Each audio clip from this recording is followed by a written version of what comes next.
The second question is from an MSer called Julie, and she asks, how bad can MS get? I purposely picked this question because I actually think it's an all-encompassing question, and one that is extremely difficult to answer from a health professional viewpoint. Okay. It's very much a balance of being realistic with people and not insulting someone's intelligence in relation to that. Very rarely do people die from MS, but people can die with MS.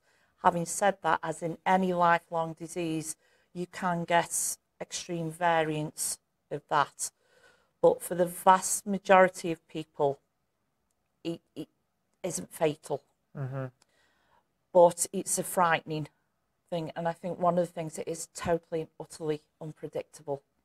And that makes it very difficult for us to say to people how they're going to be in 5 years, 10 years, 15 years' time.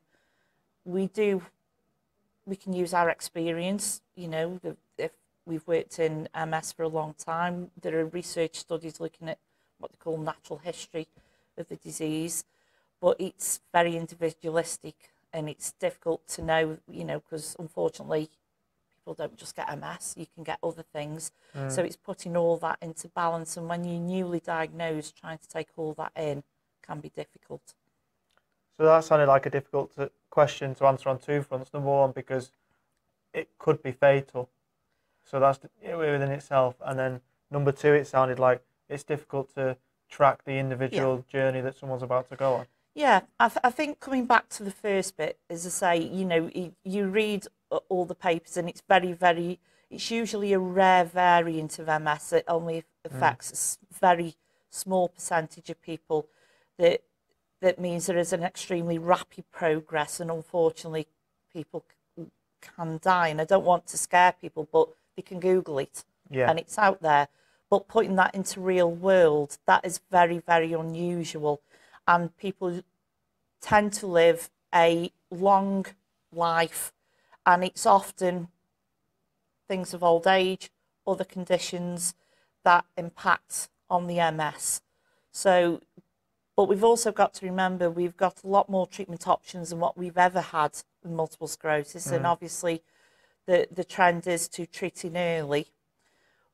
But it's not just about the treatment. You have specialist teams around, so nurses, consultants who have subspecialised in multiple sclerosis that we didn't have years ago. Yeah.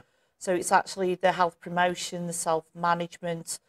So it's all that comes into play. And I think it's about helping people live healthier and weller with multiple sclerosis.